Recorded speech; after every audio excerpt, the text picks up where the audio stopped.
పొట్టలో ఏమీ బాగాలేనప్పుడు, ఏమీ తినాలనిపించినప్పుడు ఒకసారి ఈ విధంగా రసం ట్రై చేసి చూడండి, ఖచ్చితంగా నచ్చుతుంది. రసంలో చాలా రకాలు ఉంటాయి, ఈ విధంగా ఒకసారి ట్రై చేసి చూడండి, ఖచ్చితంగా నచ్చుతుంది. ఇక్కడ నేను చింతపండు చూపిస్తున్నాను కదా, ఈ క్వాంటిటీ తీసుకొని రసం తయారు చేస్తున్నాను. ఫస్ట్ చింతపండు నానబెట్టేసుకొని రసం పౌడర్ తయారీ కోసము జీలకర్ర, మిరియాలు, ఎండుమిర్చి, వెల్లుల్లిపాయలు సిద్ధంగా ఉంచుకొని ఫస్ట్ మిక్సీ జార్లో జీలకర్ర, మిరియాలు వేసి పౌడర్లా చేసుకున్న తర్వాత వెల్లుల్లి రెబ్బలు, ఎండుమిర్చి, కరివేపాకు వేసి జస్ట్ ఒక్కసారి అట్లా తిప్పితే సరిపోతుంది. మెత్తగా అయితే పౌడర్ చేయకండి. ఇప్పుడు స్టవ్ వెలిగించి కడాయి పెట్టుకొని కొద్దిగా ఆయిల్ వేసి ఆ మిశ్రమాన్ని అందులో వేసేసి కొద్దిగా పసుపు, తగినంత ఉప్పు వేసి మనం చింతపండు రసాన్ని అందులో వేసేయాలి.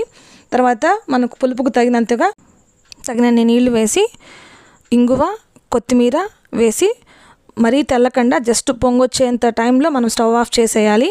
అంతేనండి, రసం రెడీ అయిపోయినట్టే. ఒక 5 minutes అట్లా మూతుంచి తీసేసామంటే కమ్మనైన రసం తయారైపోయింది. ఒకసారి మీరు కూడా ట్రై చేసి చూడండి. Thanks for watching. Please subscribe.